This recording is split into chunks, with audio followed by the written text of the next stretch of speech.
Iran पे जो अभी ताज़ा हमला अमेरिका की तरफ से हुआ, तो ये तकरीबन एक्सपेक्टेड ही था। इस पे अभी जो फ़ज़ा बन रही थी, अमेरिका कोई बहाना ढूंढ रहा था कि मैं भी इसमें कूद पड़ूं, क्योंकि वो अपने इस मैं ऐसे कहूँगा कि अपने नाजायज़ औलाद जो उसकी है मिडल ईस्ट में, इसराइल, उसको प्रोटेक्ट करने के लिए, और जो इसराइल की हालत अभी हुई है, जो उनका वो भरम था वो टूट गया, वो आयरन डॉम, वो उनकी उन्होंने अपने लोगों को एक सिक्योरिटी का एक वो दिया था कि आपको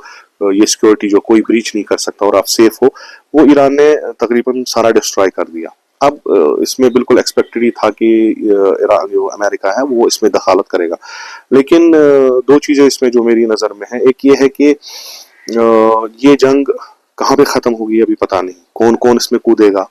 और कहाँ कहाँ ये फैलेगी। इस हमले से शायद वो चीज़ें सामने आएंगी, और जो तबाही है खुदा ना करे वो बहुत ज़्यादा भी हो सकती है। अब पहले से ही जो कहा जाता था ये ईरान और इसराइल का जंग नहीं बल्कि ईरान और अमेरिका का जंग है। अब इनडायरेक्टली अमेरिका इसमें शिरकत करता था, लेकिन अब वो डायरेक्टली आ गया, तो इसके अलाइज भी यहाँ पे होंगे, ईरान के जो अपने जो वो कहते हैं कि हमारे भी यहाँ पे हैं, तो ये जंग शायद बढ़ेगी। दूसरा ये है कि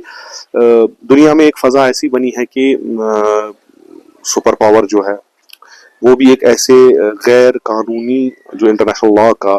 ब्रीच करके किसी खुद मुख्तार मुल्क पे हमला करता है, उसके सपोर्ट पे आ गया, और एक ऐसी फ़ज़ा बनी कि कोई भी किसी मुल्क पे हमला अब कर सकता है, तो जो आलम इंसानियत के लिए ठीक नहीं है। और सबसे इम्पोर्टेंट ये कि जो अभी आलमी इदारे हैं जो इस हवाले से बने हैं कि अगर दुनिया में कहीं ऐसे हालात हो तो वो इनको रोक सकें, वो भी बिल्कुल खामोश हैं और उनकी कोई चलती भी नहीं है। तो हालात वही होगी जो सेकंड वर्ल्ड वॉर में होगी, कोई रोकने वाला नहीं, कोई टोकने वाला नहीं, जिसे जो चाहे वो कर सकता है। तो एक नाअमन की फ़ज़ा जो है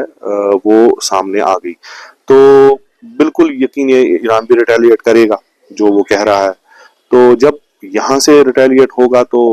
डेफिनेटली अमेरिका वहाँ है ही नहीं, तो दूसरे ऐसे मुल्कों पे होगा। और अब मुसलमान कंट्रीज जो वहाँ पे अभी मौजूद हैं उनको भी देखना है कि हम किसकी तरफ चले, क्या करें। तो आइंदा कुछ दिनों में शायद कुछ नक्शा ही बदल जाए, ऐसे भी हालात हैं। तो लेकिन कुल्ली तौर पे अगर कहा जाए कि अमेरिका का इसमें कूदना और इस ऐसी फ़ज़ा बनाना जिसमें तबाही के सिवा कुछ नहीं है, और मुझे नहीं लगता कि कोई पॉजिटिव स्टेप उठने वाला है, सबसे ज़्यादा जो है तबाही होगी।